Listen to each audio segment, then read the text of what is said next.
Hey everybody, please enjoy this camping video of us camping at Czechland Recreation Area, NRD, during May. Keep in mind, spring camping is sometimes a risk. It's crazy. It got insanely windy and rainy. Like we're talking rain and wind hard enough to break my tent, and I couldn't even talk to you while I was driving because the wind was so loud. I needed to pull over so I could talk to this. So I didn't get a lot of footage, but I do plan on telling you guys more about my thoughts of the park. And if you guys have any questions, feel free to comment down below, and I will try to give you guys as much information about this park as I can. It's not, it's literally going over there. I mean, yeah, but I don't know if it was like... Well, I did not freeze to death last night. This sleeping bag actually does a really nice job. I'm not cold at all. Never was. I mean, I guess your face gets a little chilly. I also have my quilt over top of it, so that helps keep some of the heat from leaving it. But it's already back up to 40 degrees.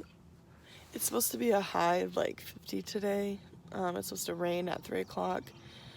So I don't know what I'm gonna do about this tent because it's not waterproof at all.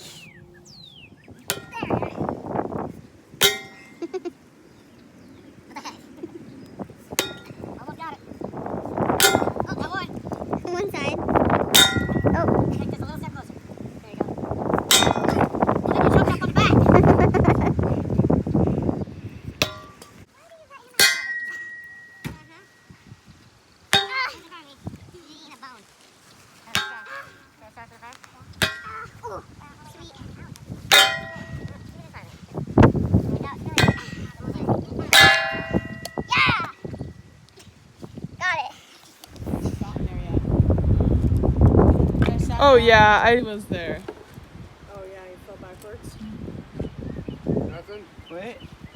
Currently raining and my tent is sunk in. 150 to play, is that where we're at? No, yeah, 150. 150 to play.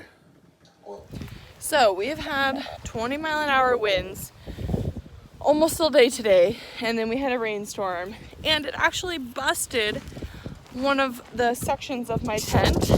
And with this wind, there's absolutely no way this tent will stay up through the night, so I'm actually just gonna take it down so it doesn't get further damaged and put it away and sleep in the camper tonight. The next day was sort of a bummer. I really didn't get to do much but do some walking around. I tried to go fishing, but the wind was seriously crazy and not even worth it. I couldn't hardly cast or get my pole to go anywhere, and I hit so many snags. So I tried to go for some walks before we left.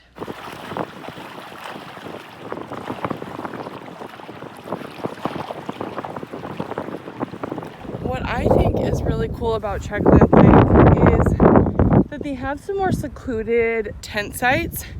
For example, this tent site right here is actually like a half a mile away from camp.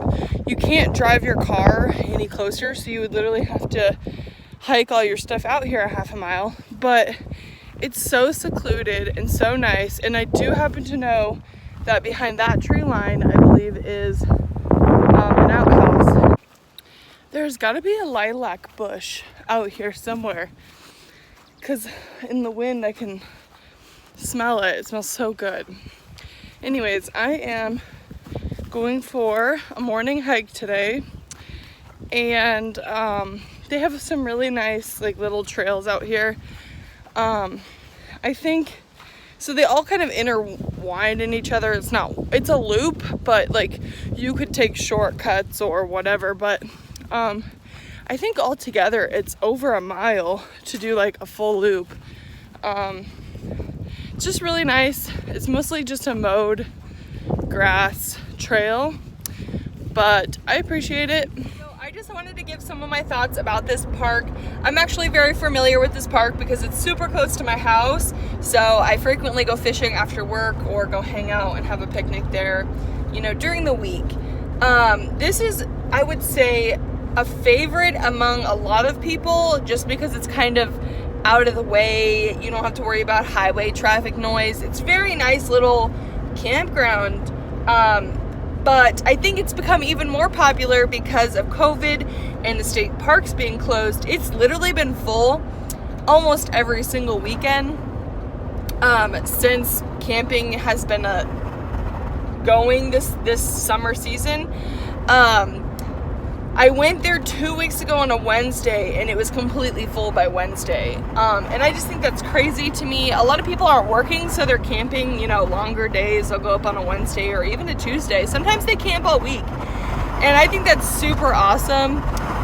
Luckily this time there wasn't quite as many campers because it was going to be not as nice of a weekend. But nevertheless, even though we didn't get to do a lot of our normal activities and we didn't get to stay outside as much, we always make the best of it. And fortunately enough, I had a camper to go into when it was cold, wet, and rainy. But I've done it before without the camper. But anyways, my thoughts and reviews on this campsite is it's a really nice little campsite. There's not a ton of hookups, okay? I don't know how many camping spots there are total, but there's not a ton, so you need to get there, and you need to get there early. Secondly, the campsites are pretty unlevel. As far as tent camping, the facilities are really nice.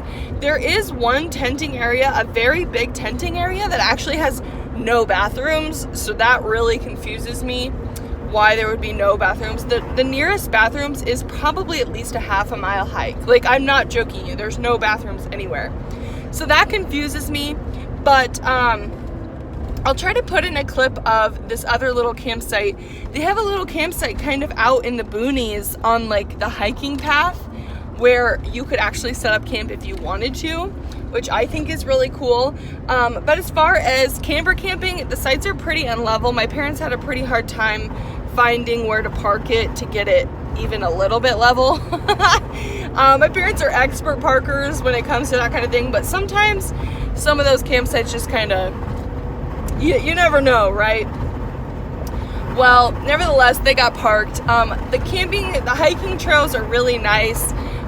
They go on for a lot longer than a lot of campsites do. Also, the fishing is great. It's a very popular boating spot. If you have a boat, there's a boat dock. There's also several places to fish off of the bank. It's stocked, and it's a favorite among fishermen, I think, in my personal opinion.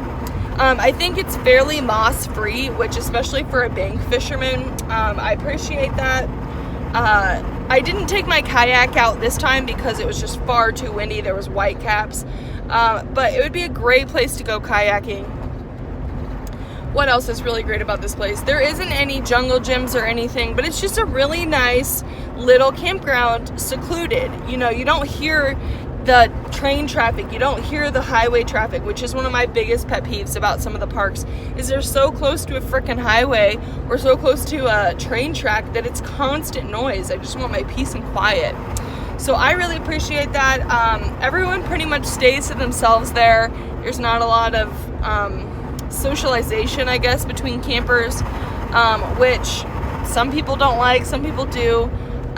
It looks like a lot of big families come here, so like three campers to a group, and then they all kind of hang out, which during COVID you obviously can't do that. You will get a ticket, but to keep in mind when this whole thing is over, it sounds like a great place. If you were to go camping with your family for Memorial Weekend or something like that, it'd be awesome. The biggest downfall is you can't reserve ahead of time online. You have to drive to the park and pay for the spot ahead of time, which isn't a big deal for me because I live down the road, but it may be a big deal for you if you don't. But it's a beautiful, beautiful, beautiful campground. I highly recommend camping in the spring because they have so many floral trees, cherry blossoms, these white floral trees. There was just tons of floral trees and bushes, some wild lilac bushes, and so it smelled amazing. And it's just an overall beautiful campground, and I highly recommend it for anyone with a camper or a tent.